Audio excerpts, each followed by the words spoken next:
From the Corner Office is brought to you by Synovus Bank, championing business growth through trusted, relationship-driven banking throughout the Gulf Coast region.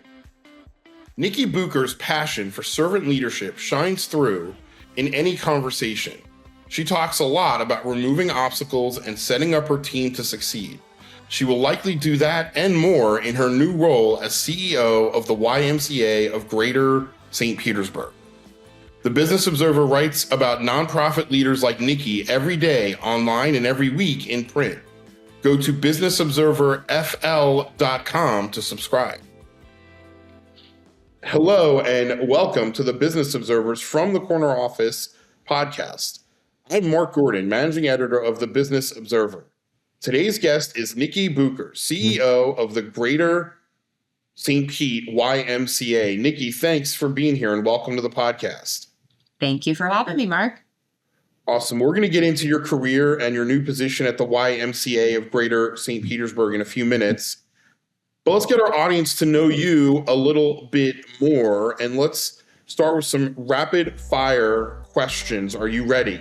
I am ready. All right. If you had a time machine, would you go back in time or into the future? I would go back in time. And why would you go back in time? I would love to spend time with family that I don't have anymore. I would love to probably dig a little bit deeper and get to know all the wisdom and the advice that my dad tried to impart on me for years that I was a little resistant to listen to, and appreciate that time. Appreciate that time a bit more. Yes, I give the same answer. I was with some family over. We're recording here in mid-January, and I was with some family over the holidays on the east coast of Florida, talking about some relatives that are no longer with us. And I kind of had that thought, man, I would love to hear more about that and these kooky stories, from the 60s and just different time periods, right? Absolutely. I find some of the comments coming out now with my own kids, and I think, I probably should have paid closer attention. Yes. Yes. All right, a more technology-driven question. If you have to delete all the apps on your phone and can only keep 3, what are the 3 you would keep? Life 360, because again, I have kids and I'm going to track them as long as I can to make sure they're okay. I would say probably Messenger or the text message app, just because I chat with people all day long. And the weather. As you can see, I need to be prepared for weather when it changes on me. Again, we're recording in mid-January, and it is one of these really super cold days where the emails started going out that the shelters are open and the school district started leaving messages on machines to dress appropriately. Protect your pets and plants. Pets and plants, yes. The sheets come out on the plants. We have to dive a little bit deeper because I have a 17-year-old, and Life 360 is very valuable. For those who don't know what Life 360 is, give us how does the Bucher family use Life 360? Well, I've lightened up a bit because mine are 18 and 21. So now it's more just to kind of check in when I know I'm not going to get that text or that phone call, just to make sure there's still movement and they've made it to normal destinations. But usually it's Life 360 is a tracking app where you can kind of see whoever you have in your circle, where they are, and you can even put in settings to let you know, okay, they arrived at work, they arrived at home, they arrived at school. So it's more of a mom reassurance than anything for me. Yes, mom and dad reassurance, because when I tell people about it that aren't parents or don't know of it for some reason, and they're like, wait, that's not right, you're tracking your kid. I'm like, yeah, it totally is right, and I am tracking him. And I love that your 18 and 21-year-old are still on it, because we've told him when he goes, our son Aaron, when he goes to college, we pay for the phone, we get to decide when that's not being used anymore. That's my philosophy too. It's working so far. Yes. All right, awesome. One last question before we get into the more meaty stuff, but this is kind of getting us there because you just started this position and we're going to talk about that in a minute. But tell me about your whole life. Like, what was your dream job growing up? If you could have done one thing, what would it have been besides being the president and CEO of the YMCA of Greater St. Petersburg? I will say when I was 5, that was not what I thought I would be. But I did want to be a veterinarian, and I was consistent with that answer until probably right before I left for college. I love animals. I love helping animals. I love being around animals. I actually have owned a farm for the last 5 years. And so I would have been a vet. Really? You've owned a farm. That's pretty cool. Yes. I had 5 acres, ducks, chickens, bunnies, the whole 9 yards. Awesome. I love it. We're going to ask a question about that in a minute. Okay. So tell us about we'll start right where you are now. Again, for those who don't know, what is the YMCA of Greater St. Petersburg, and what is your mission, and when did you take on this position? Okay. I took on this position almost 60 days ago, around the middle of November. And we serve everyone in the community from babies all the way through our active older adults and senior population. And we basically provide services and opportunities for our community members and families to become healthier and thrive in our community. And you've been in human services, nonprofits for some time. I feel like you started Department of Children's and Families several years ago. What was that experience like? Yes. So I went to college. I went to Florida State, go Noles, in Tallahassee. And I ended up interning at the Department of Children and Families. I have an undergrad and graduate degree in social work. So I started as a child protective investigator and worked in protective services and foster care, and then in their corporate office doing some local and statewide work with recruiting and retention for a human services field. I have some personal experience in that, and it's a much longer story. And this is a podcast for Nicci, not for me. But I worked in that field in Pennsylvania for 3 years. I was a juvenile probation officer, which was, I don't have a degree in social work. I have a master's degree in criminal justice, but it was much more social work driven position than it was law enforcement. And so I know a little bit about, working with the families every day, and that's pretty important and heavy work. Absolutely. What did you learn from that you've used in your career, that experience, working with families and positioning them for success? What are some takeaways and lessons that you learned from that time? Well, I was in my early to mid 20s when I was really working in the field, and I would say the exposure to different families and frankly their circumstances was very eye-opening to me. It taught me a completely different level of understanding of where people come from and really how they get there, and then opportunities to provide resources and services to sometimes help people get on their feet, get back on track, and to be able to support their families. So quite many stories and lessons from that time in my career. Yeah, I think it's sort of, as you just mentioned, it teaches that every family's kind of different. I'm wondering, how is that translated to your leadership in your career, working individually with people on your team, either direct reports or just people in general? I guess another way of saying that is, what is your leadership style, and how has that evolved from that part of your career? Sure.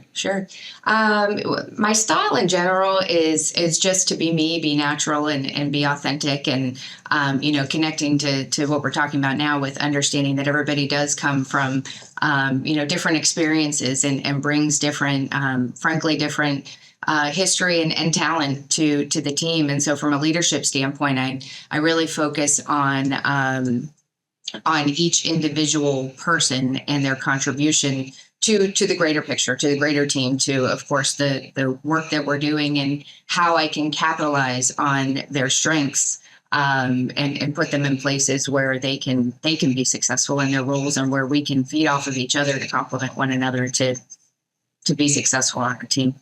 Yeah. Mm-hmm. What is a leadership characteristic, or one leadership characteristic you think every leader should have? Passion for the work that they're doing. And you said one, so I won't keep going, but what's the second one? I'm going to use the word authentic again, but I would say genuine. Genuine would probably be a second. Just when people show up as who they are and when they're truly passionate about the work that they're doing, then it's really not work. The impact and the mission is accomplished. And who has influenced that style, passion or, being an authentic leader, those types of things we're talking about? Who are one or two people that have influenced your leadership in your life, either mentors or just people who have influenced you? Sure. I had two leaders earlier in my YMCA career. I don't know if you want their names or not, but both of them, they're female leaders, very successful, but just so easy to connect with. They had high expectations. They believed in me. They gave me the autonomy to be able to do my job. But they cared, and they probably demonstrated that passion and the authenticity that I was referencing earlier. That meant more to me than deep diving into their knowledge and things like that, because it just was a natural learning experiences working with and around them. Let's give them a shout out. Who are these mentors? So Jody Alexander, she's now the CEO of the YMCA of Greater Richmond in Virginia. And Colleen Manahan was my CFO at the time, and she's now working in the hospitality industry. And I keep in touch with them on a regular basis still. Yeah. Incredible ladies. Is there an example, either Colleen or Jody, that stands out in your mind that you remember about them that you especially learned from? Okay, so I'm just going to tell you what popped in my head first is Jody. And Jody, so we do a summer camp training every year. We did with our organization. I came from the YMCA of Central Florida. That's where we work together. And we bring all of the camp leaders and camp counselors to this major training event. And it's fun. It's like a pep rally. But of course, we have breakouts and sessions where we make sure that they're prepared to take care of children throughout the summer. And Jody, no matter what title she had, no matter what position she was in, she would show up in her sneakers, in her camp gear, and she was the first one out in the gymnasium. Yes, she was there to do a speech and to inspire the teams, but she was doing the dances, she was doing the wobbles, she was singing the songs and really energizing the camp teams, and she was just so incredibly relatable, and that's what I think of when I think of her and her leadership. Well, relatable, right? That's so important to be able to get that out to your team that you can do this, right? That you're not above doing that kind of work, it sounds like. Absolutely.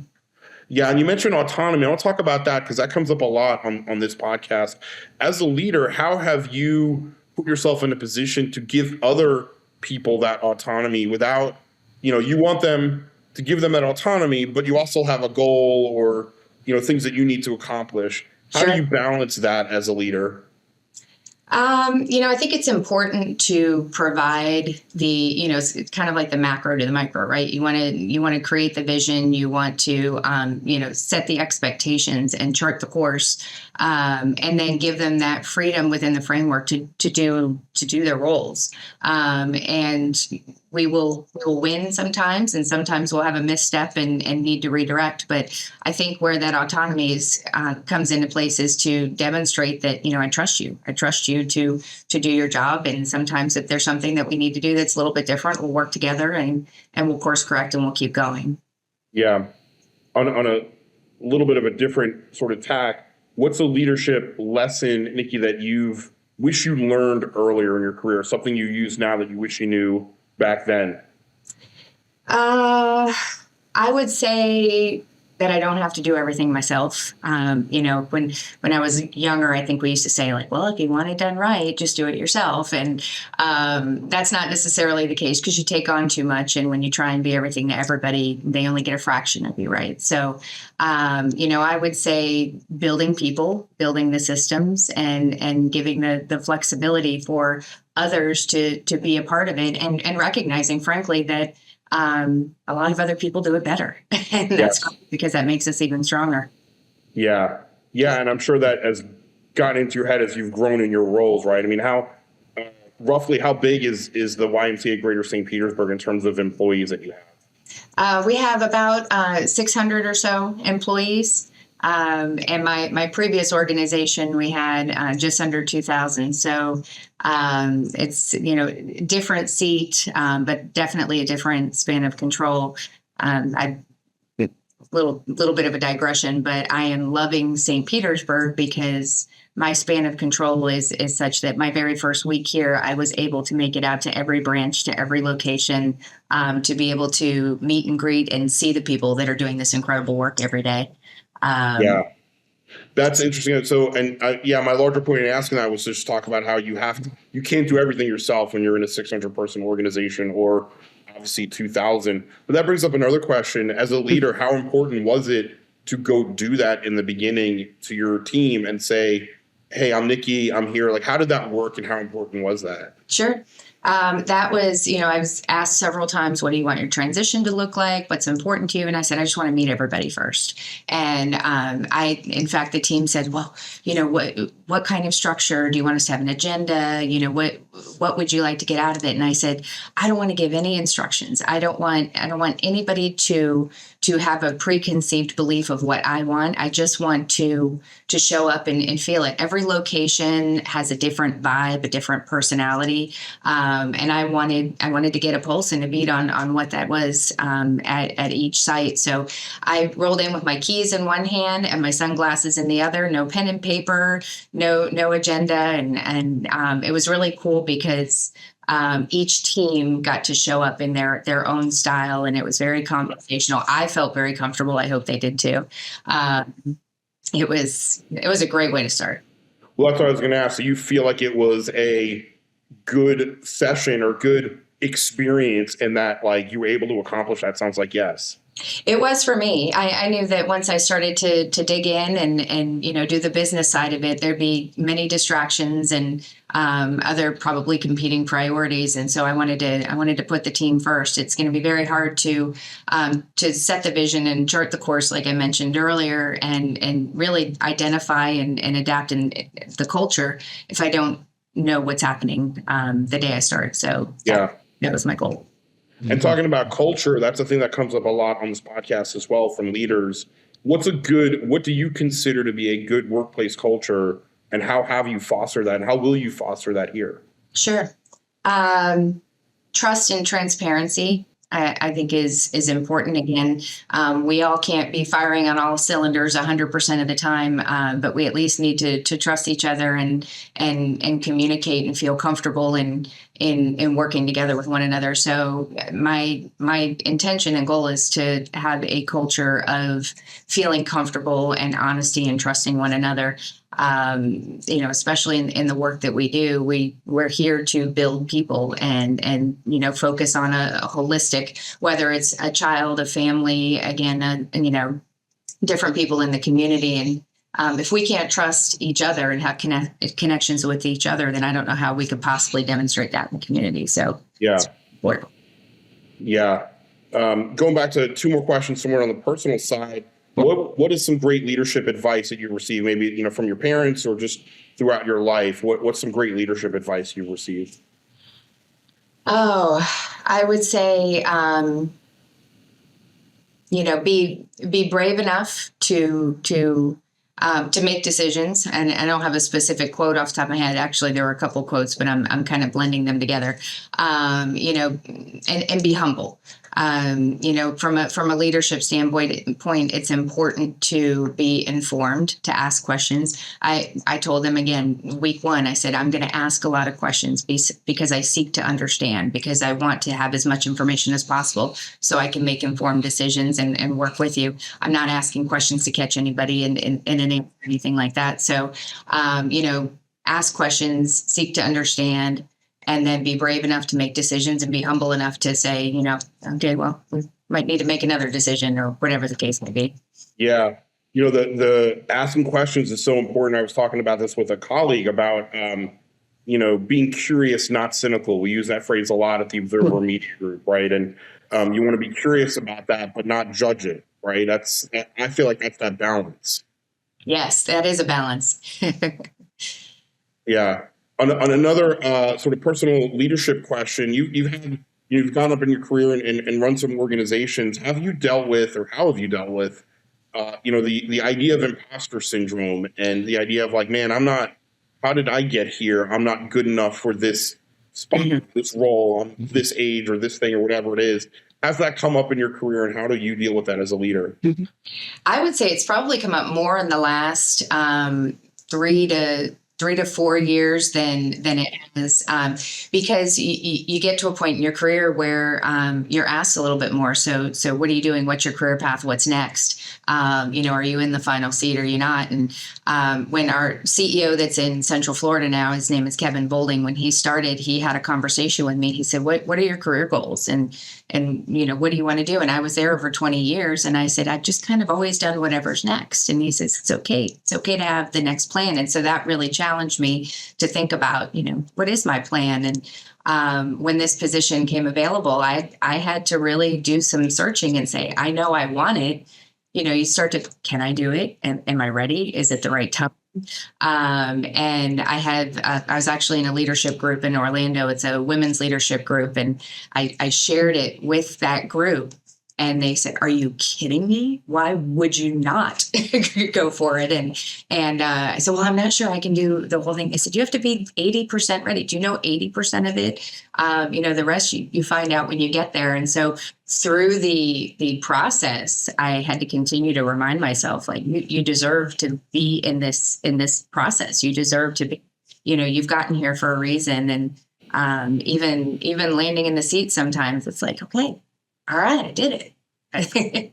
It's interesting too how like that I find personally, and my wife and my own experience, that self-doubt comes up in you, but yet if it was your friend, you would say that advice. You would have said, hey, Jane, or whoever, you got this, right? But it's you, so it's different. Do you find that? Absolutely. Yeah. Absolutely. And on the outside, you're going, what? How come you can't see what I see? And Yes. then when you hear it, you go, hey, Yeah. okay. And it sounds like you just put your best foot forward, right? I mean, how have you sort of grown it 60 days? How have you grown into this role in the past few months? Sure. I've been very fortunate. I've been extremely welcomed by the community and the team, and my board members and stakeholders. And that has been so helpful because they're acclimating me, first of all, to the town, and to everything that I need to know, coming into the Y. My predecessor, he retired and still has stayed in touch and really tried to make sure that I was set up for this next experience. So I think I haven't had time to question myself because I have had the support and the validation and the encouragement and commitment, frankly, from everybody that I've mentioned, and then some, just saying, this is it, and this is our time, and it's been a great experience so far, and I expect it to continue to get better. So. I love it. And one final question on that sort of point, as we are at the beginning of the year, mid-January here, what's next, new and exciting for the YMCA? What's one or two things top of mind that you're expecting to have this year happen? Well, only one or two, huh? One or two, or three. We have two major projects that are construction projects that are about to be completed here in the next 30 to 60 days at our downtown location, our Jim and Heather Gills Foundation, our location, excuse me. We have a major project, not just with a facelift of our YMCA, but there's also some construction going around where there's basically a village that will be surrounding it. It's like a park village experience. And so our YMCA will reopen here hopefully by March, April at the latest. So we'll do a grand opening there. We'll have a beautiful new field out front, and we'll do a ribbon cutting and a kickoff during that time. And then our Spear Preschool Academy, which is on the south side of St. Petersburg, we're opening infant toddler wings here in probably February, very early March. So that's been under construction as well. So two great opportunities to, again, serve those communities on a much greater level. And then I always got to give a shout out. My heart is with the preschools. I came from, running preschools for the last couple of decades. And I just am so incredibly excited when we have an opportunity to reach more of our littles and our 0 to 5s, where those formidable years are so important. And we have incredible quality programs already. So the fact that we can reach more kiddos it's huge. Yes. Well, affordability in daycare is another 8 or 9 podcasts where we're not going to get into that there. That's certainly an issue. Call me back. I'd love to talk about it. Yes. Nicci Bucher, CEO of the Greater YMCA St. Petersburg, thank you so much for joining us on the From the Corner Office podcast. Thank you. Thank you for having me. Thank you for listening to the Business Observer From the Corner Office podcast. I'm your host, Mark Gordon. This podcast was produced by Reed Corley of the Corley Company in Sarasota. To hear more episodes of From the Corner Office podcast, go to businessobserverfl.com.